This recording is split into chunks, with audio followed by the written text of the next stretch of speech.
Yo, what's up guys, Alf here, and today I'm going to be doing a set review for Murders at Karlov Manor for Timeless. So this is going to be the next set that drops on Arena, and I believe it comes out on February 6th, so we've still got a couple weeks to go till it comes out, but the full spoiler's out now, all the cards are available, and there's some really sweet ones in here, so I'm really excited to start covering these new cards. And obviously there's a ton of different formats on Arena now, so I'm also going to be doing set reviews for Historic and Explorer and Alchemy separately as well, and I'm also going to be doing articles over on MTG Zone Premium with Theorycraft decks for all of those formats as well, so if you're a premium member, keep your eyes open for that. But I really wanted to start out covering Timeless just because it's by far and away my favourite format right now. I think it's so much fun, it's still really new as well. I still feel like there's a ton of decks that probably haven't been discovered yet, and so any addition of new cards to the format, particularly when we're getting stuff from the list like Show and Tell that I'm going to be talking about in a second, is a really big deal, so I can't wait to start covering these. So obviously Timeless is by far and away the most powerful format on Arena, so the bar is very high for cards to clear to get into this, so not going to be a massively long set review here because, you know, obviously with the power level of the format, there are a bunch of cards from this set that aren't going to make it, but I've basically just gone through the entire set and picked out any individual cards that I think could have an impact, starting off with the stuff that I think is more likely to have an immediate impact, and then moving on to more sideboard and fringe stuff as we go. But anyway, let's just get straight into it. So, as I just briefly mentioned, we are also getting cards from the list in addition to the main set, so this is kind of reminiscent of stuff like Strixhaven's Mystical Archives, and this is basically just some, you know, direct to Arena cards that are going to bypass standard and go straight into formats like Timeless. So there aren't actually that many new cards on the list that aren't already on Arena. You know, we've got some additions like Field of the Dead and Drown in the Lock that are obviously already in the format, so since there aren't too many new cards from the list to cover here, I'm just going to go through all of them and tell you what I think. So starting off here with the card that I think is most likely to have the biggest immediate impact in the format, and is also just my pick for the most powerful card that we're getting from the set, which is Show and Tell. So this is obviously an incredibly powerful and iconic sorcery, and being able to cheat any artifact, creature or enchantment from your hand onto the battlefield for as little as 3 mana is just so powerful, and this card is just going to be winning games as long as your deck is built around it. So the exciting thing about this card is I do think there are a good number of ways that you can build a Show and Tell deck. I think the way that I'm most excited to do it personally, and the decks that I'm going to be building first, are Show and Tell with the two main payoffs being Omniscience and Atraxa. So the really powerful thing about Omniscience, as opposed to something like an Atraxa or a Griselbrand, is the Omniscience is, you know, most of the time just going to be winning you the game on the spot. Obviously Atraxa and bigger creatures like Griselbrand, I mean Griselbrand is a little bit more of a problem because of stuff like Banemasters, but those big creatures do pull you really far ahead, but they're not a guaranteed win, which I think is especially important against combo decks, right? The risk going Show and Tell into an Atraxa is that if you're up against a combo deck, they can just untap and combo off, right? Cheating a big creature into play isn't a guaranteed way to win the game, whereas Omniscience, as long as your deck is somewhat built around it, which is very easy to do, right? You can very easily win with a number of decks once you have Omniscience in play.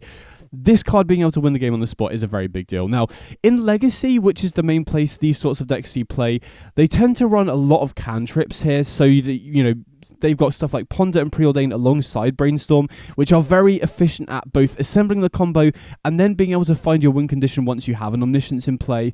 Now, in Timeless, you know, obviously we don't have access to Ponder and Preordain, so I'm not really sure that sort of build will work. So I think the way that I'm most excited to build the deck is in just a blue-white control shell. So you can have stuff like Counterspell and Change the Equation, or maybe Reprieve as your Counterspell suite. Then you've got stuff like Swords to Plowshares, Fragment Reality as your cheap interaction. And then you can also run stuff like for Brainstorm for Dig Through Time to assemble the combo, you know, help give you good card filtering. You know, Brainstorm is particularly good at helping you put back if you draw multiple Omnisciences or Atraxas, for example.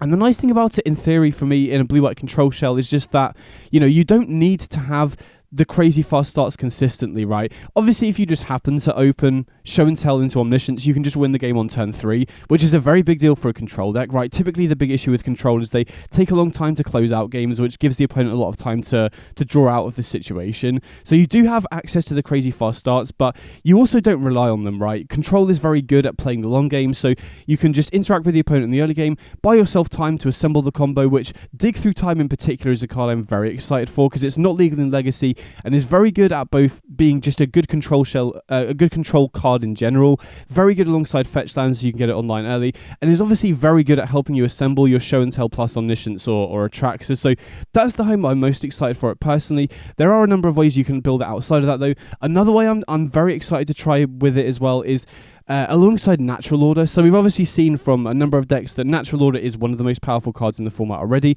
and I think you could potentially build Show and Tell alongside those top-end creatures like Atraxa with just early mana dorks, you know, 4th Deathrite Shaman for Delighted Halfling, and then you could potentially cast Show and Tell on turn 2, which is obviously even more busted, and then you also have access to Natural Order as just another, you know, really powerful card as well. Now, my main hesitation about that is that deck seems very vulnerable to counterspells, but, you know, being able to cast this on turn 2 means that even if the opponent is playing a counterspell deck, they need Spell Pierce if you're on the play, so that seems like another potential way to do it as well. Now, I'd be remiss if I didn't talk about Sneak Attack alongside Show and Tell as well, because obviously in Legacy, Sneak and Show is a very common deck there as well.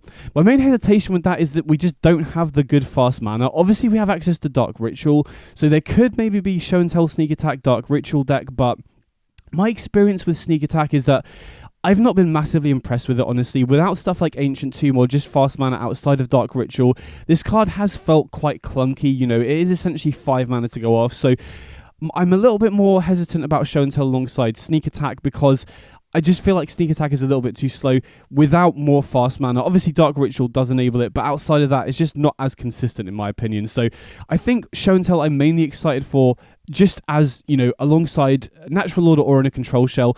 But there are also other ways that you can use it. You know, one potential way I've been thinking of recently is in Goblins with Muxus, right? You can potentially just cheat a Muxus into play on turn 2 if you go Prospector into Show and Tell. And a splash is very free in Goblins as well. So you could just build your deck in a way where you just have enough Goblins in your deck where Muxus can consistently just win the turn it comes down.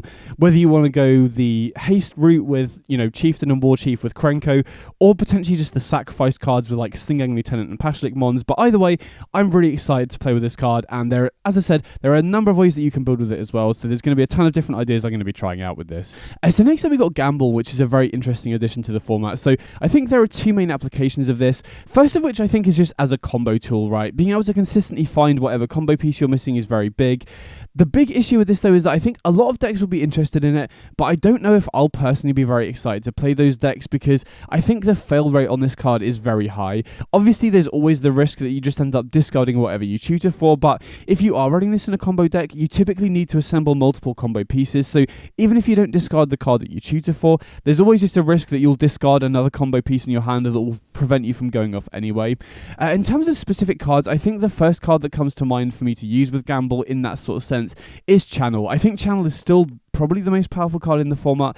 Obviously it's restricted, which really limits your ability to build around it, but the curve of going Gamble on turn 1, tutor the Channel, and then just cast Channel on turn 2 is so powerful. You know, we saw from the No Ban List event how powerful turn 2 Channel is, and this does kind of frighten me that there's going to be these, you know, best of one probably it will have to be, because otherwise I think this sort of strategy is going to be very risky to run in best of 3 where people can board in counter spells and discard spells against you to make it less consistent. But it wouldn't surprise me if, you know, people run best of 1 decks with Gamble and Channel and just try and do that thing that people were doing in the No Ban List event. But as I mentioned, there is a real fail rate to those decks. If your whole deck is built around Channel, tutoring it and then discarding it to the Gamble is rough. Additionally, if you are just having to hard mulligan to either Gamble or Channel, you're going to start with fewer cards in your hand, which then increases your chances of discarding the Channel or discarding your payoff as well, right? If you keep a hand with Gamble Ulamog and then you Gamble for a Channel and discard an Ulamog, that's also going to be rough as well. So that's one potential home for it. There's also stuff like Belcher that could be interested in this to find whatever combo piece you're missing more consistently.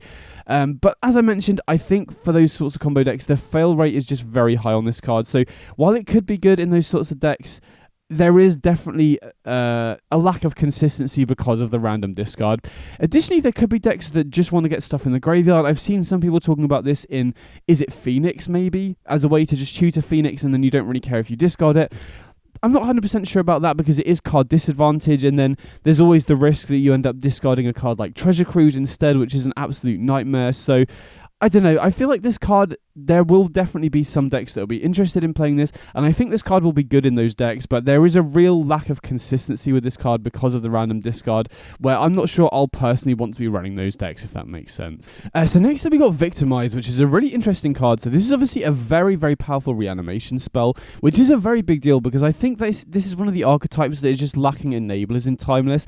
I think the two best reanimation tools that we have access to is Priest of Fell Rites, which I think is just too vulnerable to to interaction, and Unburial Rites, which is just very slow, right? The earliest you're going to get that off is turn 4, and you need to be discarding it into the graveyard, as well as having access to white mana as well. So Victimize as a 3-mana reanimation spell that can reanimate 2 creatures is so powerful.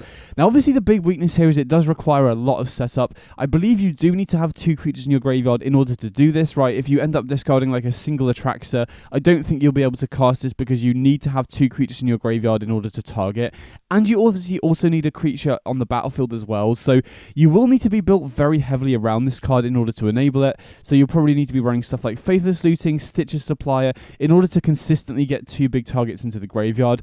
You could also run this alongside Show and Tell, right? I think, as I said, you do need to be running a lot of expensive creatures and a lot of ways to get them into the graveyard in order to enable this card. So there's maybe a Victimized Show and Tell deck potentially.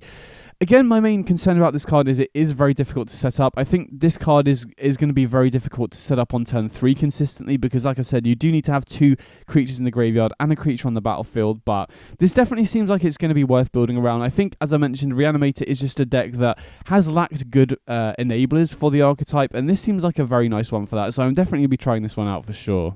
So next up we got Crashing Footfalls, which is a really interesting addition to the format because obviously Footfalls has been very big in Modern for a while. Team of Rhinos has been a very powerful deck there for quite a long time. Now, I don't really think this card is going to be that good in Timeless just because we lack the 3-mana Cascade spells, but there are a number of ways that you could try and enable this card if you wanted to. So I think the way that I'm most optimistic that could work is alongside Bloodbraid Marauder. So this is a 2-mana card that gets Cascade as long as you have Delirium online. Now, the awkward thing with that is that, you know, the best tools to consistently get Delirium online early in Timeless are stuff like Dragon's Rage Channeler and Mishra's Bauble, which you can't run in this deck because, you know, for Marauder to consistently hit Footfalls, you can't run any 1-drops or 0-drops. Now, there are some cards that can get multiple card types in the graveyard very early on. Stuff like Incubation Incongruity is very nice because that counts as both an instant and a sorcery. You also have Fetch Lands as well. But again, I think we're probably missing some pieces from Modern to make this viable. Like, I recently saw a list from DakFaden07, who posted a lot of interesting Modern brews, where he was running Marauder into Footfalls, but they also have stuff like Architects of Will in Modern, which is an artifact creature that you can cycle for 1 mana. So I think for Marauder to be consistent, you really need to be getting Delirium online, you know, by turn 2 or 3, which I'm not really sure you're going to be able to do consistently. And even then, right, you know, cascading into Rhinos when we've already got Titan is one of the top tier decks. Obviously, the big strength of running something like Marauder over Titan is that you can also run a lot of interaction, which is the big weakness of the Titan deck. So there could be a space for the deck to fill there, but like I said, I feel without stuff like Architects of Will, I'm not sure you can really consistently get Delirium online for this, but I think this is probably the shell I'm most interested in, right? Marauder, ways to get Delirium online early, and then just some interaction at the top end.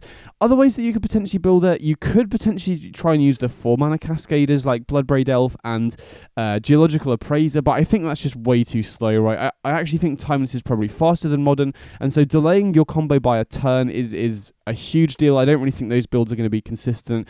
And then the other way you could look to enable it is just with cards like Electro Dominance or As Foretold or Founding the Third Path that enable you to just cast spells without paying their mana cost, which is an interesting way to do it. But again, I don't think there's really a viable Timeless deck that has a consistent, cohesive game plan outside of the Footfalls. So personally, I don't think this card is going to have very much of a big impact unless somebody cracks a Bloodbraid Marauder deck. But if we end up getting the 3-mana Cascade spells down the line, this is definitely a big card to bear in mind going forwards.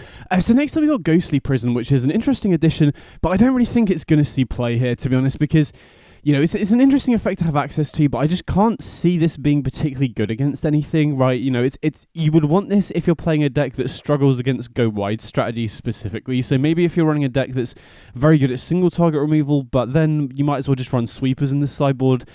So I just don't really think this has a good home. If you want to hate out creatures and you're playing an enchantment-based deck, I think you're better off trying to go for Phyrexian Unlife plus Solemnity, which I don't even think is a particularly good deck. You know, you could make the argument that it's good against Titan, but Titan can natural order into Crater Hoof and just attack him with 1 or 2 creatures for lethal, so interesting effect to have access to for sure, and there might be a very specific deck in future that wants to have access to this, but I just don't think it's that useful in the current format, to be honest. So next up we got Fabricate, which honestly I'm not very excited about. I think these sorts of 3-mana sorcery speed specific tutors are just way too slow for Timeless.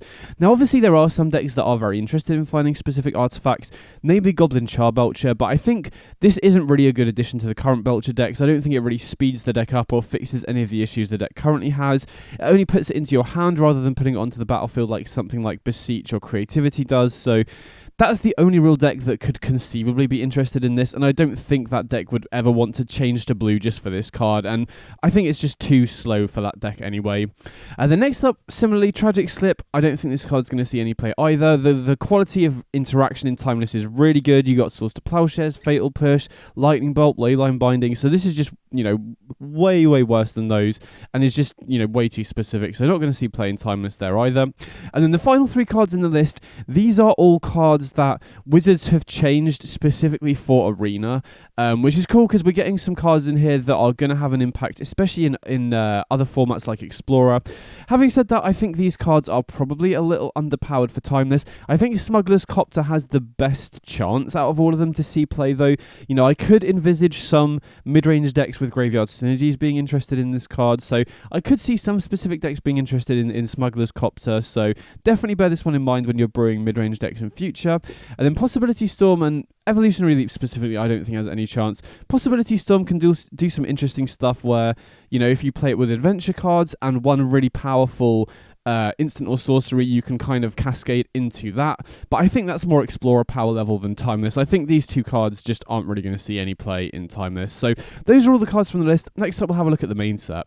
So starting off with the main set with the card that I'm personally most excited for, and the card that I think is probably going to have the biggest immediate impact, and that is Archdruid's Charm, which I think is the perfect fit in Natural Order Titan. So Titan, obviously the list that I've done the most work on since Timeless started, and probably the list that I've played the most as well, and this card does so many different things that deck wants to be doing. So 3-mana instant, and you have 3 different modes, but I think in reality, you actually have 5 different modes on this card, which is crazy for a Charm to have that many different, flexible options. So you can either tutor a creature to your hand, tutor a land onto the battlefield, put a counter on a creature you control, and then it deals damage to its power to another creature, exile an artifact, or exile an enchantment. So my current build of Titan is running 4 Sylvan Scrying, 4 Fierce Empath. Sylvan Scrying is mainly there to assemble Sunken Citadel plus Castle Gambrig if you have a Titan to enable those fast Titan starts, but is also just very useful at enabling you to find any of your utility lands for whenever they're good.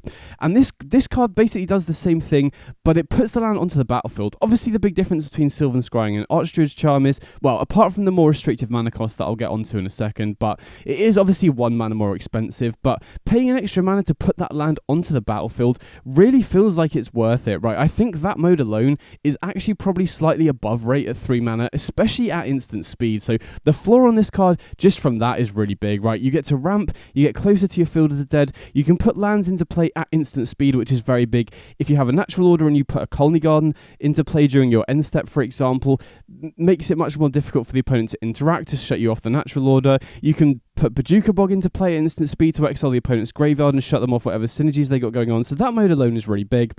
Then additionally we can use it to tutor Titan as well, which is very big. That's the main reason why I've got Fierce Empath in the deck right now, just to improve your consistency of finding that Titan, which increases your range of keepable hands and also just enables you to fight through disruption way better. I think if you're not running Empath, you're much more vulnerable to both discard spells and counter spells, not only because only having the first copy is much more vulnerable to that first piece of interaction, but also because you have to mulligan more aggressively, right? If you don't have access to a Titan, you either have to keep hands without a Titan and hope you just draw it off the top, or mulligan more, which then makes you more vulnerable to discard spells or counter spells. So I really like having more redundancy for finding Titan, and Archdruid's Charm does that whilst also just being way more flexible. I think, obviously the big difference between Fierce Empath and Archdruid's Charm is Empath finds the Titan and then is a body for you to sacrifice to Natural Order. So if you use Archdruid's Charm to tutor for the Titan, you obviously miss out on the body on the battlefield, but I think the extra flexibility this card provides makes it a much more generically strong card, which is where I think Empath falls off, right? Then the other big difference between Sylvan Scrying and Archdruid's Charm is that you have to put the land onto the battlefield, which means you can't use it to tutor Boseiju to your hand to answer Blood Moon. But one of the other massive modes on this is you can use it to exile an enchantment. So this acts as an answer to Blood Moon at instant speed, which is really big. Now, obviously, you have to hold open 3 mana, which can be a bit of an issue. You know, one of the strengths of going for Sylvan Scrying is you can preemptively fetch the Boseiju, which then you can just hold on to as an answer to Blood Moon whenever. Whereas in order for Archdruid's Charm to work as an effective answer to Blood Moon, you have to constantly hold open 3 green mana in order to do so. So that is, you know, a slight difference there, but as I said, the flexibility on this card is so big. So being able to answer Blood Moon is very big, can take out artifacts, and it exiles them as well, so you can use this as an answer for the 1 ring, and then you can also use it to take out creatures as well with the +1/+1 counter mode, which is very relevant against cards like Elesh Norn and Strict Proctor, which are issues for your deck as well. So this card just seems so perfect for the Titan list. Now obviously the drawback of Archdruid's Charm is the triple green casting cost, which does mean you have to make some alterations to the current mana base, because you need to have at least 23 green sources to have triple green on turn 3 consistently, according to the casting articles. And so you probably need to make some slight alterations to the mana base, either trimming some of the less important non-green lands for green sources, or potentially just running more lands if you wanted to as well. That's another way that you could do it if you felt like all of the utility lands were really important. But that's not really too much of a big deal. I think this card adds so much to the deck that it's absolutely worth just tweaking the mana base slightly in order to enable. And I don't think we're too far off 23 green sources from the current builds anyway. So I absolutely think it's worth, you know, changing the mana base slightly in order to enable this. And one other thing that I forgot to mention as well is this, compared to Empath, you can tutor any creature, so we no longer need to have specifically creatures that cost 6 or more. You can, you know, run stuff like Haywire Might or smaller creatures if you want to have more of a toolbox to be able to grab as well. I'm not sure you really want to be doing that, but that is another option that gets enabled by running this over Empath. But overall, I think this card is a slam dunk for the Titan deck for sure. I'm definitely going to be running 4 of in the deck, slightly alter the mana base in order to enable it. And then, you know, going forwards, I think the main question is, what does the deck look like now? Because this, filling both roles of Sylvan Scrying and Fierce Empath, does mean that you could cut both of those cards and then run another card as a 4 of. My main concern with that, though, is that I think Sylvan Scrying being 2 mana is pretty important, because even with full Cami for Arboreal Grazer for Once Upon a Time, there is still going to be a decent number of games where you don't open with that on turn 1, and having a bunch of, you know, having only 8 1-drops and then nothing else apart from Once Upon a Time until turn 3 does feel a little bit clunky to me. So maybe we keep Sylvan Scrying and maybe we look for another 2 mana card instead, or maybe you just run something like a Khan the Great Creator as well. Again, my issue with that is that if you don't find that turn 1 Cami or Grazer, your deck is a little bit slow and clunky because you don't have anything to cast until turn 3 at that point outside of Once Upon a Time. But either way, I definitely think this is going to be a big upgrade to the deck, and figuring out that last slot in the deck is going to be very interesting going forwards for sure. So next up we got Breakout, which is a really interesting card. I like this one quite a lot. So I think you'd either be interested in this, I mean either way you need to be running a deck with a lot of 1 and 2 mana creatures in for this to hit consistently, but I think specifically you want to be running a deck that either has 1 or 2 mana creatures that benefit from getting haste, or you're just running a creature based combo deck where all of your combo pieces, or almost all of your combo pieces, are 1 or 2 mana. So in terms of giving creatures haste, I already think there's a good home for this in Timeless in Domain Zoo, because a lot of the creatures they're running already really benefit from haste. Territorial Carvu specifically is really sick with this card, because you can put Carvu onto the battlefield immediately and attack with it, which then gets an immediate trigger to exile a card from the graveyard or loot straight away. Getting a Nashiba Brawler into play, you know, if you already have Domain online, getting a 5/3 trample haste is really strong and gives that deck even more reach, right? The deck's already running for Lightning Bolt, for Tribal Flames, and, you know, once you got Domain online, Breakout is essentially another deal 5 damage out of nowhere sort of card because of Nashiba Brawler as well, which is pretty big. You could also run Inti in that deck as well, which I think is another card that benefits from attacking straight away. And even the 1-drops in that deck benefit from having haste. You know, Ragavan is obviously a great card to put into play with haste, even though it's a 1-drop. And then even something like Deathrite Shaman, you can give haste and then, you know, get a mana back immediately or get an activation immediately. So I think Breakout could be a really nice addition to the Domain Zoo decks. Now, again, that deck is already quite tight for space, so it'd be interesting figuring out the ratios for that. But I think that's already a good home for this sort of deck.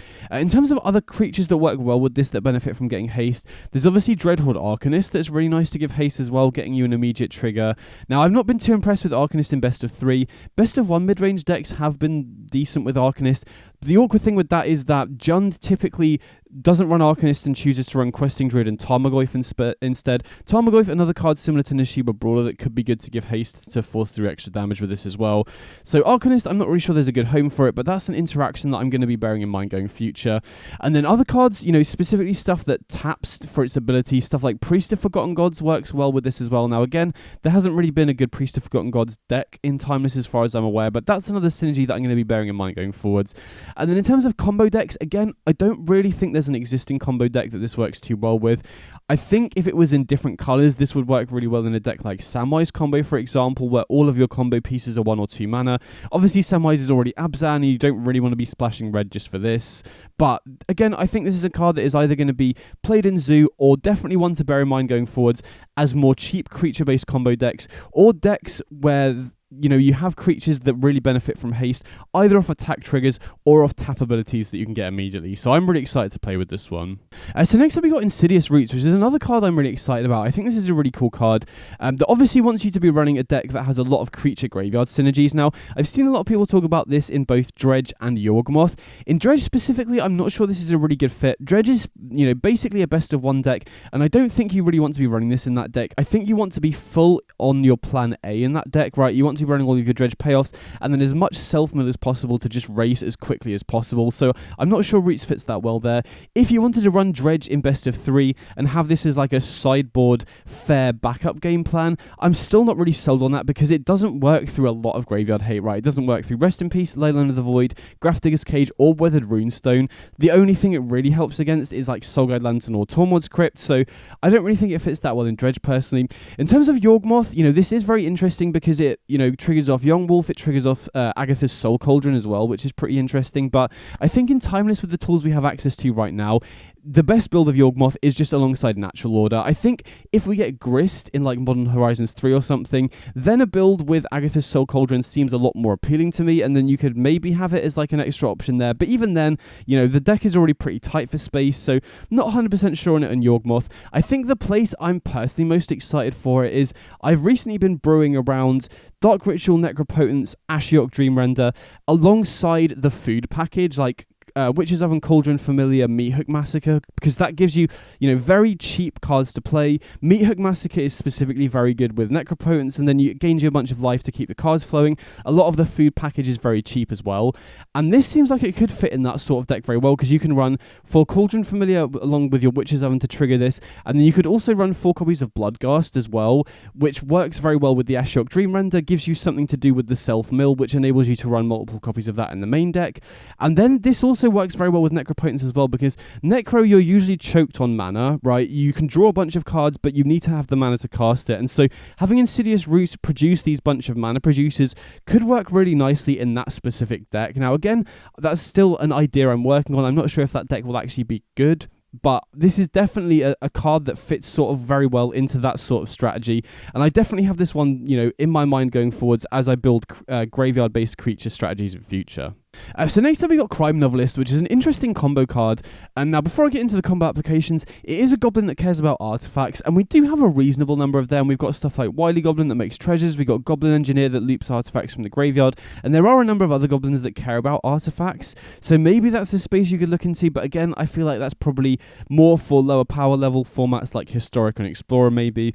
In terms of the specific combo applications, it does go infinite with Animation Module and a Sacrifice Outlet, the best one being Goblin Bombardment, because then that acts as a win condition and it's like a self-contained 3-card combo. Having said that, these cards aren't that great on their own, especially Animation Module, and this is a combo that relies on your 3-mana creature surviving, very reminiscent of using Burgi in a Storm deck, for example, so I really wouldn't be too surprised if that combo doesn't end up being good in Timeless, because the format is just so powerful. But it's a card that the effect it has is very powerful, so I'm definitely going to be bearing this one in mind as I'm going forwards. And next up we've got Reenact the Crime, which is a very interesting kind of reanimation spell. So the 2 main applications I've thought of with this card is either as an instant speed reanimation card for creatures. The awkward thing about this is you have to pitch the card and cast Reenact the Crime in the same turn. So to cast this on curve, you would need to have an effect that mills or discards for free, something like Faithless Salvaging or, you know, if you have a delayed mill trigger, for example, which seems very awkward to set up compared to a regular reanimation spell.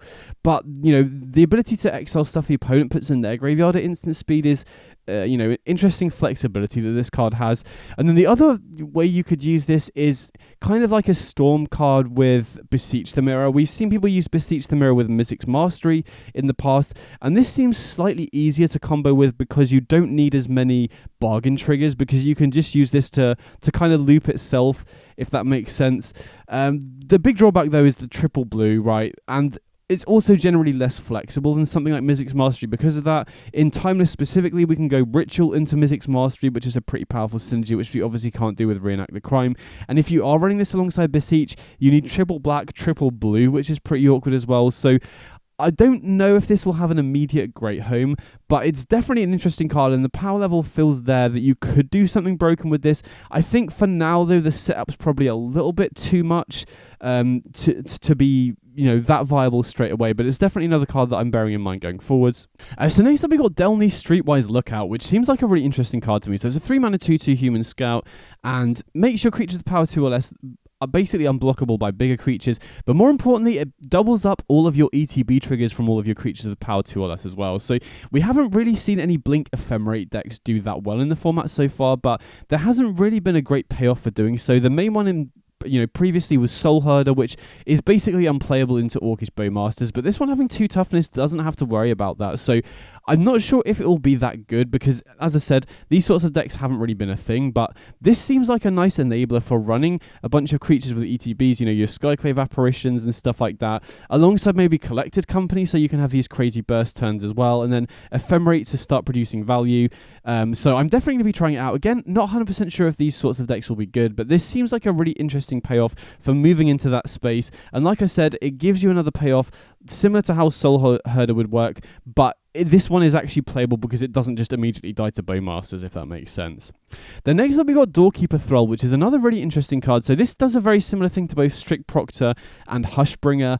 Only hits artifacts and creatures, so importantly, unlike Strict Proctor, it doesn't shut off Field of the Dead. But this having Flash is a very big deal to me, because a lot of the decks that I've wanted to run this sort of effect in, specifically decks, you know, Bant stuff running Uro, I wanted to run counterspells in, and so having to tap out on turn 2 for a Hushbringer or a Strict Proctor, and not being able to hold open counterspells or a piece of interaction seems like a very big deal. So I definitely like running this in maybe like a Stifle Uro Bant deck, where you can hold open your counterspells, and then if the opponent doesn't do anything you want to counter, or they cast a creature or artifact that you want to shut off the ETB of, you can just flash this in response. So I really like this in those sorts of decks, because I always felt there was a tension in those Uro Stifle decks of wanting to tap out, but also wanting to hold open counterspells. So I think flash on this is a very big deal. So next up we got Long Goodbye, which is basically Eliminate, but it can't be countered, so strictly better than Eliminate. But having said that, Eliminate has only seen play so far in Tainted Pact decks, so if you're a Pact player, this seems like a pretty nice addition that you might want to consider in your deck as well. But I think the big issue with this card elsewhere is that we just have generally better options than this, right? I think if you're in white, you have much more flexible removal. The main place you would want to be running this is if you're reliant on black removal and you want to be able to kill planeswalkers like Oko specifically. Having said that, you know, the biggest comparison to this is Shieldred's Edict, which can take out bigger creatures as well. Having said that, you know, if Oko counterspell decks do become very popular, then this seems like a good option for those sorts of decks, so definitely bear it in mind there. But I think this is more one that's an interesting option to bear in mind when you're building your black decks going forwards. Then next up we got Pick Your Poison, which is a very interesting sideboard card. So these sorts of effects where you can take out an artifact, enchantment, or creature with flying typically cost 2 mana, so being a 1 mana card is a very big deal here for sure. Now again, I think the main deck that would be interested in this sort of effect is maybe something like Timeless Titan as a very cheap answer to Blood Moon, for example. But having played with Titan quite a lot, I think there's generally it's usually for me personally more appealing to have instant speed answers to Blood Moon, because then you don't need to have a basic in play, right? If you haven't found a basic and you have something like a Boseiju in your hand, you can just use that at instant speed to kill the Blood card mean without needing a basic in play? This being sorcery speed would require you to have a basic and would also require the opponent to not have any other enchantments in play, which that's probably not as relevant. The flexibility on this card is pretty real though. Being able to take out creatures with flying is also another big appeal for Titan as well. Titan does often struggle against flying creatures, so maybe you would want to run in this in the sideboard of Titan. Maybe not, because as I said, you know, the instant speed stuff off something like Boseiju could be more appealing, whilst that also doubling up as a land gives you more flexibility there as well. But regardless, I think this is much more efficient for this sort of effect. So if you are a deck and you're in green that wants access to a way to deal with artifacts, enchantments, or creatures with flying, this seems like a great option as well. Again, it forces the opponent to sacrifice, so this can be a very efficient answer to the One Ring as well, for example. So nothing too flashy, but definitely a very efficient sideboard card that I do think could see play in certain timeless decks going forwards. So next up we got Assemble the Players, which when I first saw this card, I didn't notice the once each turn restriction, and I thought it was really, really strong. With the once per turn, I'm definitely a lot lower on the card, but I still think it could see play in certain sideboards of very specific decks. So, for example, recently I've been working on Abzan Samwise combo in Timeless with Lurrus. The main upgrades we get moving from Historic to Timeless are Deathrite Shaman and Once Upon a Time, which are both really big upgrades, but I was very interested in trying that out because I feel like getting access to Juggernaut Peddler gives you a different angle of attack compared to a deck like Yawgmoth, for example. However, one issue I had with that deck is that with Lurrus, you don't have access to cards like Elven Chorus that allow you to go bigger than the opponent. In Historic, I was running stuff like Dawn of a New Age, which is interesting, but in Timeless with Bowmasters everywhere, I think that card's a trap. Whereas this could potentially be a nice sideboard option in that sort of deck to give you a way to grind. You can also cast cards on the opponent's turn as well. So if you hit a Bowmasters on top, you can cast a card during your turn and then Bowmasters during the opponent's turn. Again, not 100% sure on this. Even in a very specific deck like that, it might end up being a little bit too slow. But at 2 mana, you do get a very interesting effect if your deck is primarily cheap creatures, which a deck like Samwise is. Then next up we got Case of the Uneaten Feast, which is basically Ajani's Welcome with upside. When a creature ETBs, you gain a life, and then if you gain 5 more life, you get this solved where you can sacrifice it and you can cast creatures from your graveyard, which is a pretty nice payoff for not that much of a restriction, if that makes sense. Now, I think the main deck that would want to have this sort of effect is Amalia combo, and I'm not sure you would want to be running this over stuff like Lunarch Veteran or Prosperous Innkeeper, because you want cheap creatures both for Collected Company. I'm not sure if the Timeless version would want Collected Company, but you want cheap creatures specifically for Chord of Calling. The big advantage of this and cards like Ajani's Welcome is that they're much more resilient to interaction, right? One of the big weaknesses of relying on stuff like Lunarch Veteran and Prosperous Innkeeper is they do just die to Bowmasters. So I could potentially see a build of something like Amalia combo, or maybe even Helioc combo or whatever. That's probably too slow for Timeless, but if you wanted to make the deck more resilient to Bowmasters, you could potentially consider running these in place of the Lunarch Veteran, Prosperous Innkeeper, for example. Now, having said that, again, I think Chord of Calling is a really big part of that deck, and I think having cheap mana dorks cheap life gain enablers is important for that. But regardless, I think there's a good chance that decks that need this sort of effect will be viable in future, especially if we end up getting Walking Ballista and then we can use the Heliod combo with that. So I don't know if this is going to see play immediately, but if you're interested in this sort of life gain enabler card, this and Ajani's Welcome give you ways to get that effect without being resilient to interaction, specifically Orcish Bowmasters. And then next up we got Novice Inspector, which is a weird card because it's basically Thraben Inspector but another version of it. So you can run 8 of these sorts of effects if you want. Now I think the only deck that would really be interested in that is Convoke, but we don't have Kuldotha Rebirth, so I'm not really sure the incentive is there for that. But if you are running a deck that wants to be running 8 of these Thraben Inspector style effects, 12 if you're in red for Voldaren Epicure, 16 if you're in Naya for Gilded Goose, then having this in addition to Thraben Inspector does seem like a pretty nice thing to be wary of going forwards. So next up we have the dual land cycle. So I believe we're getting all of the colour combinations for these lands, and they're tap lands that surveil one when they enter the battlefield. Now, ordinarily that would never see play in Timeless, but the reason I bring them up is because they do have the land type. So this one, for example, is the red-green dual, and it counts as a mountain and a forest. So very importantly, you can grab these off fetch lands. Now, I don't think many decks are going to be interested in these because, tap lands are very awkward. You really want most of your lands entering untapped, but if you are running a deck with graveyard synergies, just running one of these, one of these seems pretty appealing to me, right? You get the Surveil, especially if you have a turn where you don't necessarily need to fetch a shock land. This seems pretty appealing. Again, I don't think any deck would ever really want to be running more than one or two of these, because just drawing these naturally and not being able to curve out because you have a tap land is pretty awkward, but I could definitely see decks with graveyard synergies running these in very low numbers to be able to fetch. Then next up we got Hard Hitting Question, which is an interesting card. So again, I don't think this really has a good home straight away, but I wanted to bring it up because it's one of the best pieces of green interaction that we've seen. So if you're running a mono green deck and you need a way to answer opposing creatures, this definitely seems like one of the better options that we have. The big difference between this and a card like Tailswipe, for example, Tailswipe is obviously instant speed, but this deals damage rather than fights. So that means that if you've got a creature that would die in combat if you used a fight spell, you only deal the damage, you don't have to fight, which is a pretty big deal. And you can also deal the damage to Planeswalkers as well, which gives the card a bit more flexibility. Now, having said that, I wouldn't be surprised if this never sees play in Timeless, because I think there's very little incentive with the fetch lands to stick to mono green. I think it's very easy to splash into a second colour, which I imagine most green decks would do, but if for some reason you are stuck in mono green and you really do need a way to kill creatures, this is one of the better options that we've had. Again, wouldn't be surprised if this one doesn't see play though.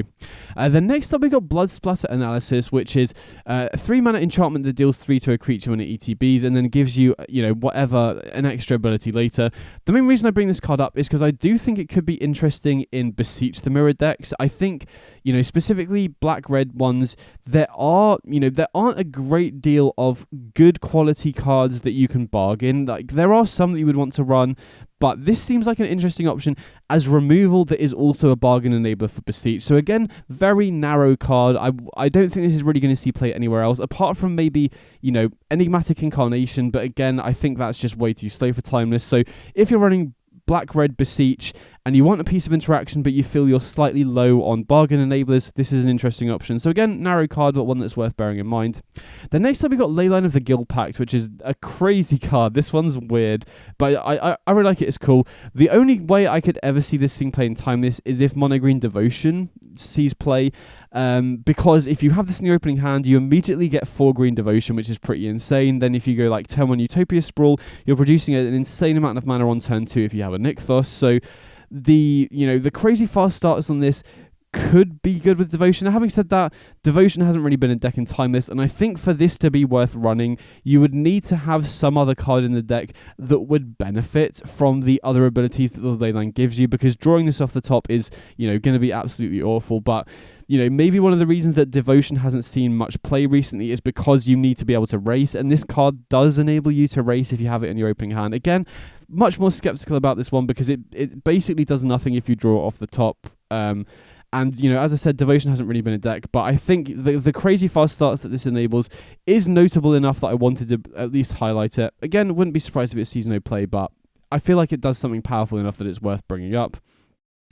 The next up we got Aftermath Analyst, which again, not a card I'm really sure about, but it was definitely interesting to me, and it has a very interesting effect. So ETB mill 3 cards, which obviously graveyard decks are going to be interested in, and then you can pay 4 and sack it to return all lands from the graveyard to the battlefield tapped. So that second ability you get on World Shaper, which is like a 4-mana card, and you have to kill it in another way. So getting that extra ability on a card that also mills does seem potentially interesting to me. Again, I'm not 100% sure on this. I don't think there's a really good home for it yet, but if you are running a land synergy deck, especially one that's getting a lot of lands into the graveyard, this seems like a very interesting option there, because, getting an early mill enabler, milling 3 on a 2-mana creature isn't that great, but the extra upside you get off this, if you're running a Field of the Dead deck, for example, this could kind of acts as like a mini scape shift on a creature that also enables your graveyard synergy. So again, very narrow card. You'd need to be building a very specific deck for this to be good, but this seems like a card where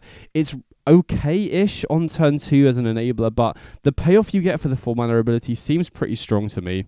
And then finally, we've also got Vein Ripper. So again, these are very narrow cards. These are cards that I think are very fringe if they do see play, but I wanted to bring this up because I have been toying with Dark Ritual, Saurian Imperious Bloodlord decks recently, and obviously the the synergy that people are talking about the most is turn one Dark Ritual into Sorin, cheat Gulta and Maven into play. My experience with that, though, is that, people are running removal, people are running Shieldred's Edict, Swords to Plowshares, Fragment Reality, Leyline Binding. So, actually, I think the best ones that I've tried so far have been stuff like Westgate Region, which has Ward the discard a card and scales pretty quickly. So, I wanted to highlight this because it's another potential card that you can cheat into play early off Sorin and Dark Ritual that doesn't just trade 1-for-1 with removal. So you could potentially run a Sorin deck with stuff like Westgate Regent and Vein Ripper. And then the other nice thing about these cards over Gulta and Maven is you can then use Dark Ritual to just ramp into these even if you don't have Sorin. Now, having said that, the Sorin decks I've tried so far have either been very all-in and very fragile or just don't have a good enough plan B. So again, wouldn't be surprised if this doesn't see play, but when you get a powerful top-end vampire, it's always worth highlighting when you have a format where you can Dark Ritual into Sorin on turn 1. So those are all the cards that I think have the potential to see play in Timeless. Again, like I said, the bar for these cards to see play is so high because Timeless is so powerful. So again, a lot of the stuff here is kind of fringe, narrow sideboard stuff, but there's still some really interesting cards from the list, especially stuff like Show and Tell, and then Archdruid's Charm as well. I'm so excited to get my hands on and try and figure out the most optimal version of the Titan list going forwards as well. Definitely let me know in the comments, though, if you think there's any cards that I missed out, because, Timeless is a crazy big format with a lot of cards in. There could very well be synergies and stuff that I've missed. And then in the same vein, if you think there's any applications of these cards that I talked about that I didn't mention, definitely let me know in the comments as well. And also, I'd love to hear what decks you're excited to build, how you're going to be building them, especially with stuff like Show and Tell, where there's a ton of different ways that you can do it. I'd be very interested in seeing what your guys' ideas are for when the set drops as well. Either way, I'm really excited to get my hands on this set and try it out. And like I said, if you're a premium member for MTG Zone, definitely look out for the Theorycraft articles that will be going out soon. Definitely going to be starting with the Timeless articles, so keep your eyes out for that. Either way, I hope you enjoyed the video, and I'll catch you all in the next one. Big up!